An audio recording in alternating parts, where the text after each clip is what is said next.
premium reprints, VRs being reprinted, and older cards are getting upgrades.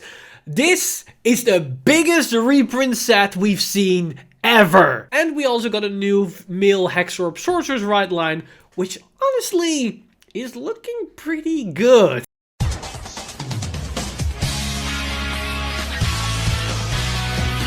Stand up!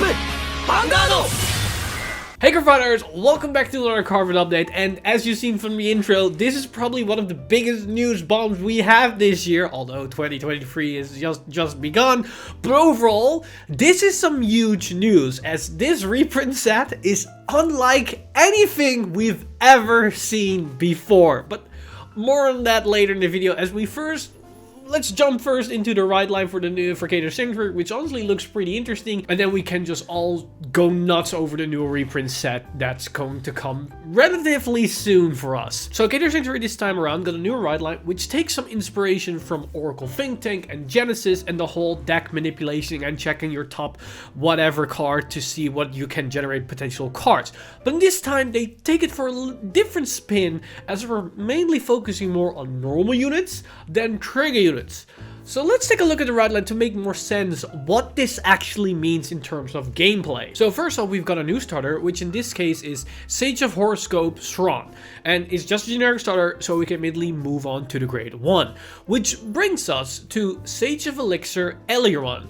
And Aileron has the effect, auto, when the unit's rode upon by Sage of Robust Stogron, you declare either a normal unit or trigger unit and reveal the top card of your deck. If you reveal a card type you declared, you may put it into your hand. If you did not put it into your hand, put the revealed card into your soul or on the top of your deck. The other thing about this particular skill is that we don't necessarily have a way to determine what the top card of our deck is going to be the moment this skill activates, as it's the start of our turn, we write, and we don't have a window of opportunity to check the top card.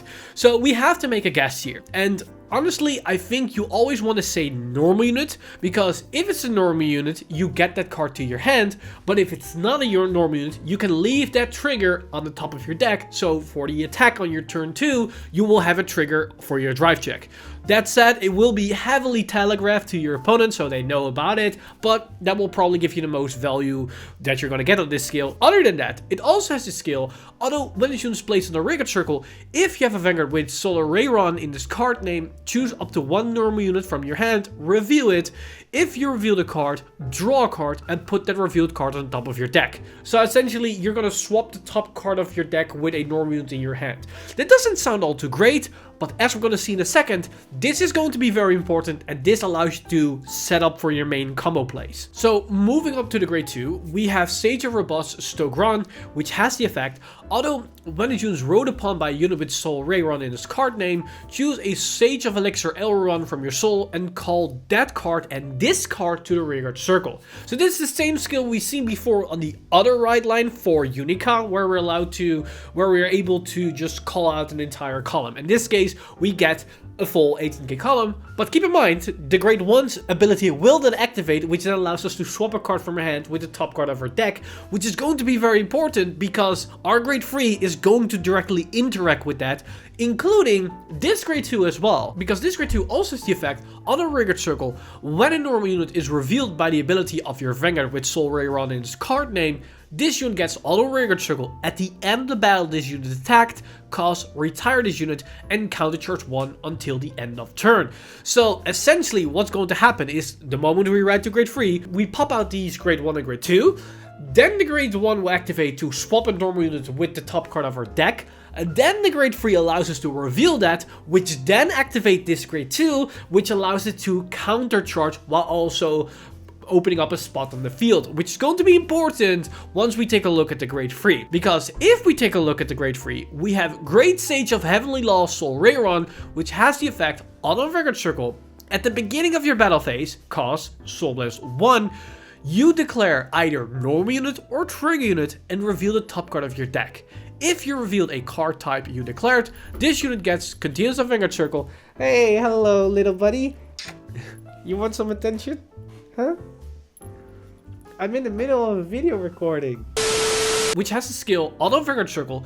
At the beginning of your battle phase, costs Soul Blast 1, you declare either normal unit or trigger unit and reveal the top card of your deck.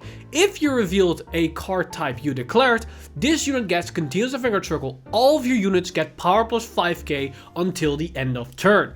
So keep in mind, we can 100% secure this on the first grade 3 turn thanks to the ride line, as when we ride this grade 3, we pop out the grade 1 and grade 2, and the grade 1 allows us to put a normal unit on the top of our deck, so we can call normal unit, and then we can basically turn that 18k column into a 28k attack. And our Vanguard also becomes an 18k attacker, which honestly, in itself is already pretty good.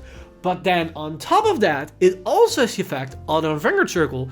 When this unit attacks a Vanguard, costs Counter Blast 1, look at the 2 cards on the top of your deck, choose a card from among them, call to the Vanguard Circle or discard it, and put the rest on the top or bottom of your deck. So not only are we able to manipulate the top 2 of our deck, so we can search for triggers, but more importantly, we can multi-attack off of this effect. And because we are able to put a card from our hand on the top of the deck, we're able to secure which whatever we're going to multi-attack, which increases the consistency of our aggressive output. And now everything starts to click together, because essentially we ride to this grade 3, we pop out the grade 1 and grade 2, we put a card we want to multi-attack on the top of our deck, then we're able to, at the beginning of the battle phase, reveal that card, give everything plus 5k power, and now once we attack with the Vanguard, we're able to then multi-attack with said card. But then we also have the grade 2 that after its attacks, we can retire it and countercharge, thus refunding the counterblast cost of our Vanguard to multi-attack. And essentially, it also opens up a spot where we can call set multi-attack unit. The only downside that we have is that the attack pattern is a bit awkward here, because you actually want to first attack with the grade 2, so it opens up the spot so we can call the unit there, so we don't have to overcall our own units, but then we miss the countercharge timing for the counterblast cost of the Vanguard, so that only makes sense if we already use counterblast for another skill. Now, that might definitely be possible if we use other cards that use counterblast, but if that's not the case, we might be forced to call on top of the other side of the field, on top of a unit, to also get maximum value out of the countercharge. But it all depends on how the game is basically progressing. Overall, that's a really good solid attack pattern and chaining of skills to get maximum value out of everything. And keep in mind, the power plus 5k is a passive ability that stays for the entire turn, so also the newly called unit will probably be at least a 13 to 18k attacker, depending if it also has other skills that put more power on the board. And keep in mind, this all can activate when your opponent's still at grade 2. So if you go first, this can be pretty aggressive and high powered right at the get-go, which can be definitely devastating. Now, you might think to yourself, well, this is all fine and all, but after the first grade 3 turn, you're relying on RNG, because now you need other cards that potentially check the top deck, but that doesn't always secure a normal unit or anything that gives you the most value here, and that's definitely the case. But we have another support card being revealed here, which essentially does the same role as the ride line, but then for the following turns after. Because we have this grade 3, Dependable Pierce Dragon, which has the effect, auto, when a unit is placed on the Vanguard Circle, if you have a Vanguard with Soul Ray Run in its card name, choose up to one normal unit from your hand, reveal it, if you reveal the card, draw a card, and put that revealed card on the top of your deck. So essentially the same effect that the grade 1 has, but now when we call this grade 3, which we can do basically the subsequent turn to set up the normal unit that we want to have to achieve the same results as the first grade 3 turn. But then this also has the effect on the Vanguard Circle once a turn. When a normal unit is revealed by ability of your Vanguard with Soul Ray Run in its card name, this unit gets auto Vanguard Circle. When this unit attacks, you may have this unit get power plus 5k until the end of the battle. If you do, put this unit into your soul at the end of the battle until the end of turn. So again, same skill as the grade 2, where it opens up the field, and instead of getting countercharge, you get soul, which the Vanguard also uses, so you're refunding the resources the Vanguard uses. Which honestly is really good, because this grade 3 is the entire ride line in one package, as it does the same thing as the grade 1, and it also achieves similar results as the grade 2. The only difference is you get soul instead of countercharge. Now, depending on how your deck building is going to pan out, maybe counter is more valuable, but maybe soul is also going to be more valuable, which honestly is pretty good. And at the same time, this also basically resolves the issue as weird attack pattern, because if you have this grade 3 on the field, now you can attack with the grade 3, open up the field, then use the Vanguard ability to call a unit there, and then use the grade 2 to countercharge for the counterblast cost of the grade 3. And there you then have solved that situation. Don't forget, this is a really solid beater because it's going to be a 23k beater with the extra power of the Vanguard.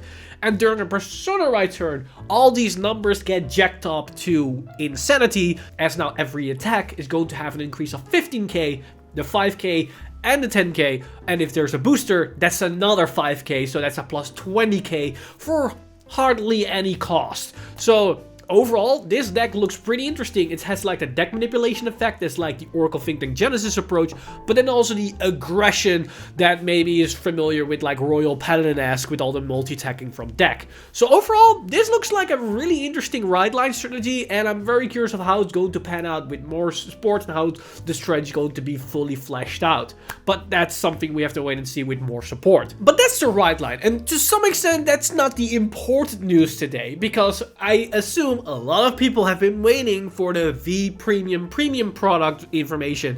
And let me tell you, it is pretty damn exciting, because we already know that it's going to be a combined product and it will contain reprints.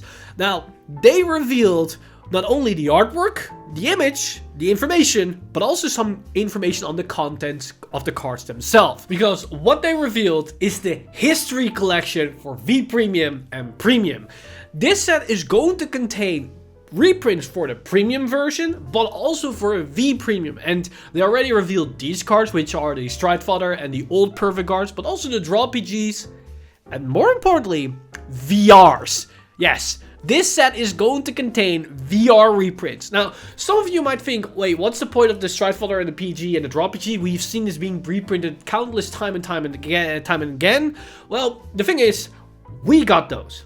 But Japan didn't. Japan hasn't had access to a reprint revival collection set like in ever. So this is their first time, I believe their first time, to getting these cards. So it makes sense that we're going to see these cards in this set again. So we're probably going to see some reprints that we don't really care all too much. But the VR reprints are an important thing to look forward to. But another interesting thing to point out is that this set is huge. It's, I believe, the biggest Vanguard set we've ever had before, because if you look at the card quantity in this set, it's going to contain a total whopping 340 cards. And on those 340 cards, 25 are going to be triple Rs, 51 are going to be double Rs, and 264 commons. Now, they already confirmed we're going to get all 24 clans plus Grey Elementals, so probably every clan and a Grey Elemental is going to have a triple R. Will there be a VR of some sort? Maybe, but the VRs could also be the double Rs and the commons. We have to wait and see how that is going to pan out, but it's a gigantic set, and in a pack, you're going to get 3 cards, and per booster box, you're going to have 10 packs. So per booster box you get 30 cards, and I believe the value right now has been floating around like about $30 per booster box, but we don't know that as confirmed yet, because we don't know what the English foreign stores are going to sell it eventually. But overall, that's a lot of stuff. And you might think to yourself, well, these are just reprints, the VRs are nice, but the other reprints, we have to wait and see what they're going to be. Yes, that's true, and I'm not 100% sure if it's completely reprint set, because I remember them saying something in the past about it's going to be new cards with reprints, but so far we have no information about new cards. But what we did get a glimpse of is that we get reprints, but also new cards at the same time. And what I mean with that is older cards, some specific older cards, are going to get an upgraded version. And they already confirmed that this is going to be the case for the effect triggers, but also for some strides.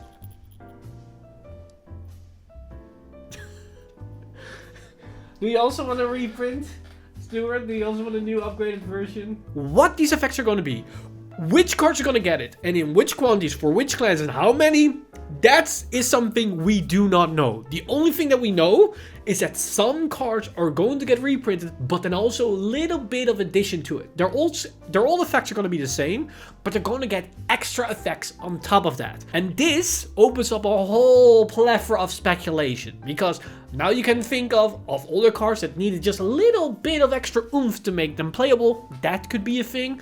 But another thing that you could speculate is like, older cards that got restricted or banned for a certain reason that are impossible to get rid of the ban list maybe get an extra restriction on top of their skills to make them less good, and then they'll potentially be able to get off the ban list. That is also a thing they could use, and there are probably 3 specific cards that will come to mind when mentioning this. But overall, that's just pure speculation from this point onward. We don't really know what this is going to be. Personally, I'm very excited about this reprint set because VR reprints are going to be something we needed for a long time. But on top of that, these upgraded version of older cards, to me personally, feel like a great way to reward older players. Because most players that have been in this game for years and years will probably have these older cards and probably will have them at playset. And now you're able to get these quote-unquote new cards for free because all these older cards will also be errata with these new effects. So if you already have these cards, you don't have to get these new ones unless maybe you want to get higher rarity, bling and whatnot. But besides that, you don't have to get them. You already have access to these new effects and you can immediately play them, which honestly is a great way to reward older players while also giving something to newer players to get access to these older cards on a more cheaper basis, while also changing things up a little bit to make them more desirable. So overall, I'm very excited about this reprint set. It's great that we're going to see V Premium and Premium together, so there's more incentive for different groups of players to get this product, thus hoping that this product is going to get open more, thus increasing the influx of these cards. But the only thing that I'm missing right now is any news about newer cards in this set. Is this going to be a complete reprint set, or will there also be some new cards introduced in this set? And then the question is, how many per clan, how many per format, and what type of effects are we going to get? That's just all pure speculation from this point onwards. And with that, that's basically everything I want to talk about in today's video. Let me know what you guys think of this news that we got today about the new ride line, as well as the history collection for V Premium and Premium. There's a lot to go over, there's a lot to discuss, and a lot of things to point out, and I'm very curious of what your thoughts are in the comment section down below. As always, this video has been brought to you by our lovely patrons over at patreon.com/VanguardInsider. You guys are amazing. If you want to support the channel or everything that's happening on the channel, you can simply go to patreon.com/VanguardInsider and become a patron today. But with that said, I've missed a time leap, and I'll see you guys in the next one! Which has the effect of the Vanguard circle at the beginning of the battle phase.